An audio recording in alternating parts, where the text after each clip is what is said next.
All right, today we're at a very special shop called Deli Mike. This is a shop located at the top of Haebangchon here in Seoul, Korea. And when I say top of Haebangchon, I mean like literally top of Haebangchon. It's very difficult to get here if you're walking. I mean, like, it's not that bad, but it's certainly not easy. I believe there's a bus stop all the way up top of the hill, somewhere over there.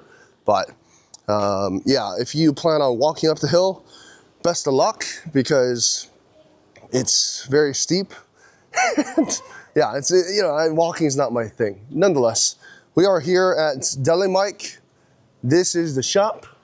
It is absolutely beautiful. So Deli Mike is the cafe, and underneath in the basement level is a shop named Pan's Dance, which is a shop with very exquisite and special pieces of clothing and accessories and ceramics and just all kinds of stuff curated by Jaybe, which who we're going to go meet. Nonetheless, let's walk right in. We go up the stairs, and here it is, Deli Mike. My name is Jaybe. I own Deli Mike and Pan's Dance downstairs. What is Deli Mike? It means Crazy Mike in Turkish, and it's after a cargo aircraft from Turkish airline. And the aircraft had a little issues here and there, but the mechanics couldn't find out what the issues were, so the pilots called the particular aircraft Crazy Mike, which is Deli Mike. Okay, all right, so when I walk in, one of the first things I see, of course, are the crazy looking cups, right? Which are all over the place. I mean, you got cups, you got drippers, you have servers, you have, I mean, just all kinds of stuff. So what is all this? What are we looking at? So these are, some of them are my collection, some of them are stuff that we sell downstairs at Pan's Dance. They're all made by different artists from all over the world, like from Japan, France, Korea, and these are what we sell downstairs and what I use personally. And so the whole idea of Deli Mike was that whatever I sell at Pan's Dance, you get to use it upstairs at the cafe. I wanted people to experience the good ceramics. Wow, wow, that's wild. So, of course, there's Steve Harrison's work, which I now know who that is because of you. Yeah. What other artists do you have here? Steve Harrison, those little cups that have a little characters and little buses are Kenichi Takanaka in Japan. And those little crazy bowls are like Toru Ichikawa is a tea bowl maker in Japan. Well, can you show that to us real quick? Yeah.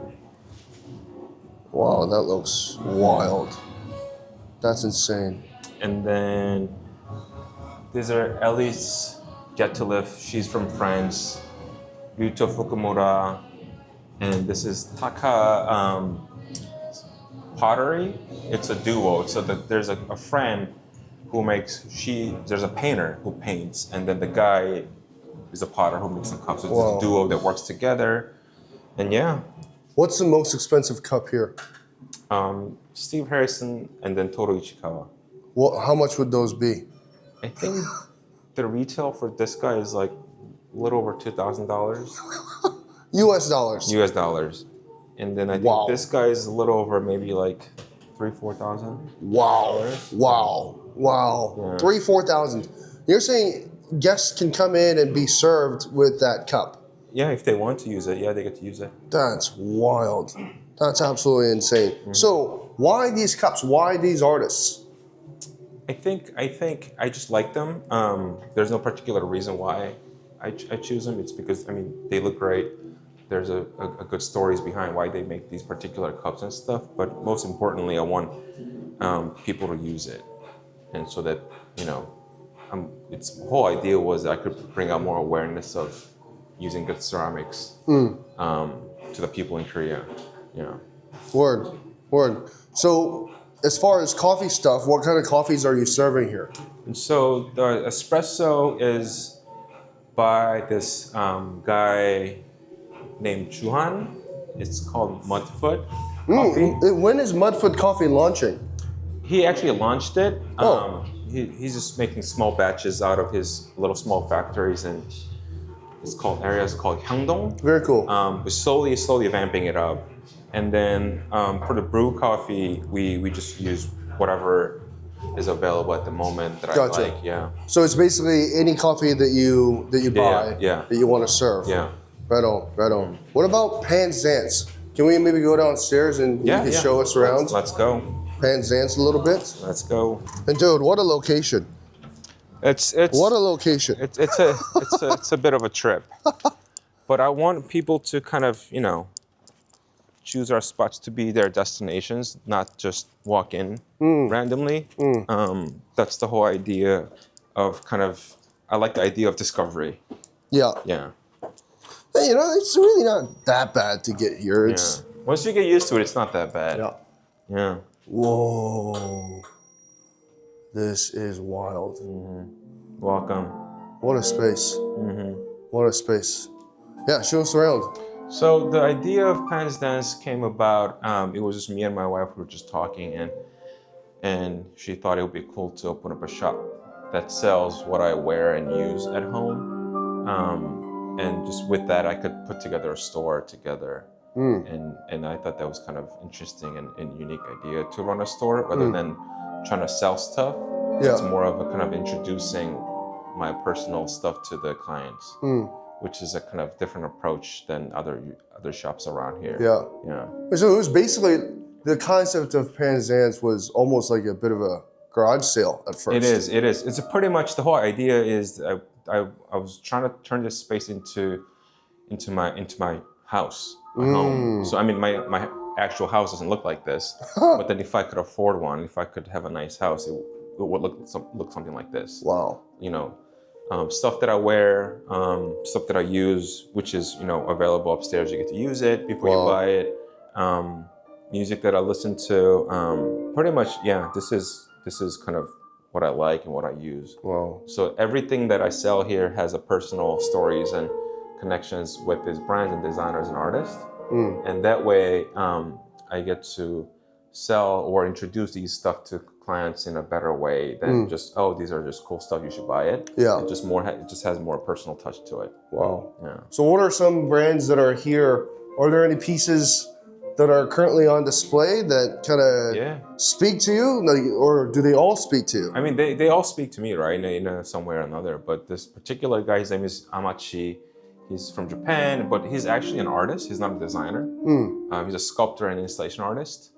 And then, so pretty much these are all handcrafted, processed garment. And also he kind of implements these ceramic buttons here. Oh, wow. Those are ceramic. Yeah, so all the jackets have different type of buttons. Wow. And I mean, they might look similar, but then they have all different finishings to it. So pretty much a lot of stuff that we sell here has like the stories or personal touches by the designers or artists or brands. Wow. Yeah. So, okay. You know what I wear. Yeah. I wouldn't want to put any of this stuff through just a regular washer and dryer, right? So I don't value my stuff preciously. Yeah. I just wear it, wash it, whatever. You put all of your clothes through just a regular washer. As long as it doesn't say no washing or dry clean only. Gotcha. Gotcha. Yeah. Wow. Okay. So tell us a little bit about this section here. It's like very colorful. Yeah, I like colors, and then I think people should wear more colors. They when I first moved here a year and a half ago, people looked at me a little crazy because I just had too many colors to my outfit. But I think that way you get to kind of, I don't know, express yourself a little better through the colors. So I mean, I like blacks and those neutral tones too, but then by having these purple pants with green jackets and yellow pants and whatsoever, it kind of makes everything a little more fun to enjoyable. Yeah. Is there like a name to this particular look? Because I feel like this is a very distinct look. Yeah. Right? Everything's very baggy, loose, comfy. Yeah. What do you call this? I think to just sum it up, I think some people call it slow fashion. It's because it's made by all one person, or two maybe, and then the process of making each garments are very slow, and they don't get affected by trends or anything like that. They just make whatever they want to make. Wow. And some people call it artisan clothing. Yeah. It's because some of these brands they don't go by the season. They just make whenever they want to make these clothes. Oh, wow. And by sourcing the fabrics, choosing the colors and stuff, and so they don't move with the flow or the trends or the season. They just make whenever they want to make, and so they call it slow. Some people call it slow fashion. Some people call it artisan fashion. Gotcha. But yeah, pretty much all the brands here are something like that. Yeah. And everything looks really comfortable. Yeah. Everything looks incredibly comfortable. Yeah. Maybe one day I'll change out my closet to this once I become absurdly rich. Sure. One day, the day will come, hopefully. Yeah. One day. But okay, so what about this section here? Same thing. They're all kind of same brands here. Gotcha. But just have women's skirts and stuff. More of women's wear here on this side. Right on. But the whole idea is that they might be a little more pricey than other shops. But then these are the stuff that actually will last you forever. And I want kind of people to kind of spend their money in a right way. Gotcha. And one of my mentors said, the being luxurious or luxury goods don't shine outside. It shines within you. So you're the one who's dealing with the luxury goods. So like I think those big name brands, designer brands, are actually more loud than what the actual clothes are. Yeah. But these are some of the people won't even know what these are. But Right. then you get to enjoy it. You get to build a personal stories and relationship with these clothes, cups, whatever we sell down here. So Yeah. everything that I sell has some of the stories with me, because I still do been wearing these for like decades. Yeah. Yeah. How did you first encounter this, like all of this? Like I think my first ever encounter with this side of the world, and even some of these like beautiful ceramics, and including his work, right? Like all of this to me was exposed to me through you. Yeah. I don't think I would have, maybe I would have been exposed to this stuff at one point in my life, but kind of like how I was first introduced to specialty coffee through my mom. Sure. You must have had someone or something that influenced you or introduced you to this. Who was that and when was that? I think at early on I was just very into stuff, like things at early on. Like I was into like buying like household goods at an early age. I was into like utensils and stuff like that, and that kind of built up and turned it into something like this. Yeah. And so I'm always kind of looking for new stuff to buy. Yeah. For personal reason, and then that process kind of became into a shop. So that's one of the reasons why my wife was like, you should do a store, is that my free time I'm always looking for something online or through the book or whatever. But when I first encountered these stuff online, I would have to kind of look at who the artists are, who the makers are first, and then I start buying their stuff. And We have some more pieces here. So you designed all of this, including this entire space yourself, right? Yeah, with one of my friends, together. Oh, so who? So I gave her idea of how I want to do my shop, and then gave her little details of little things that I want to have in my shop, and she kind of turned it into a reality. She executed. Gotcha. Yeah, because I'm not an interior designer. I just have loose ideas of what I want in my shop or in my space. Gotcha. But she turned that idea into a reality. Yeah. Wow. Okay, so the speaker is actually working this time? Yeah. Instead of, you used to have a tablet underneath? Upstairs, yes. Yep. What is this thing? What is this? It's a very beautiful thing to look at. They recently did a collaboration with Formula One. Yep. And so what is this speaker? It looks like a giant sunflower to me. Yes, and so it's called A. Ferrara, one of the founders of Etsy. What? Exited the company and then started this speaker company out in Catskill, New York. Oh, wow. Upstate New York. Wow. Yeah, so he's very into crafts. He likes like nice things. He likes making stuff. And so after he exited Etsy, he started making furnitures and then moved on to making these speakers. Gotcha. They're all handmade. This is all handmade. All handmade, hand painted. All the stuff that Crazy looking. that goes into speakers, all made by them. Yeah, Wow. none of them are aftermarket stuff. Wait, so this is American made? It's American made. Yeah. Oh, wow.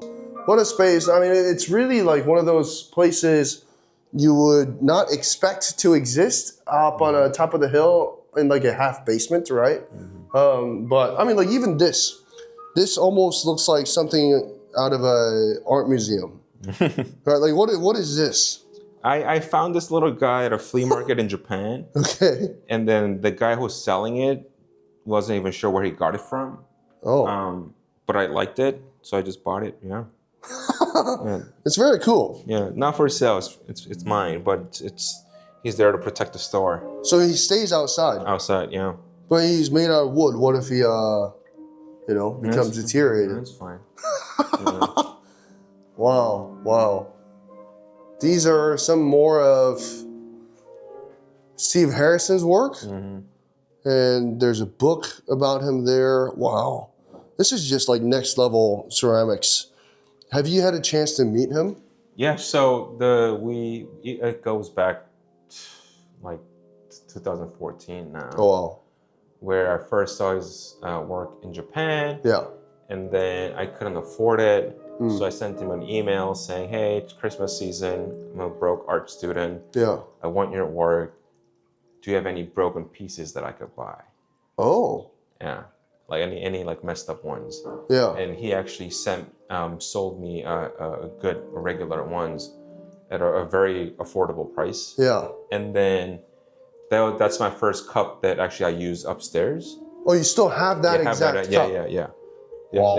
And then during my honeymoon, I went to London to meet him with my wife. Wow. And then we've been friends since then. Yeah. Wow. So we did an exhibition of his work last year. It was the first time showing his pieces in Korea. Here. Here, yeah. Wow. Yeah. That's wild. Yeah. That's wild. Yeah, like seeing how delicate and thin and complex these pieces are, it's genuinely mind-bending. There's always these like little indents at the base, and the rim is just like so thin. And yeah, what a beautiful just idea and visionary he is. But yeah, okay. So let's go back up to Deli Mike, Yes, and sir. maybe you can tell us a little bit more about why you created Deli Mike on our way up, and then we'll just wrap up. Yeah. So I think these some of the ceramics speak for themselves, right? They worth the money, they worth the price, they worth everything that you could think of. But to some of the people, it needs to be a little more convincing, because they cost a little more than other ceramics. Yeah. So before I could convince them to have these pieces with them, Yeah. I wanted people to use them upstairs. So because you need to touch it, you need to put them in your mouth. Yeah. You have to see how that works with the liquids inside. Yeah. So whatever downstairs, you get to choose, use, play Wow. with it, see it, and then it doesn't matter if you break it. We could always fix it. Wow. So That's you don't have incredible. to worry about like clients using or breaking it or That's incredible. whatever, because we could always fix it. And then that's the kind of beauty of using ceramics, is you could always put it together. Amazing. So don't be afraid. Yeah. Use it whatever you want to use it. That's so cool. All right, well, that was Deli Mike, Jaybe, and also Pan's Dance. And you can come here for beautiful filter coffees anytime. Also, a few espresso-based beverages alongside matcha lattes and things like that. Yes, sir. But anyway, thank you so much, JB. Thank you. And we'll catch y'all next time. Deuces.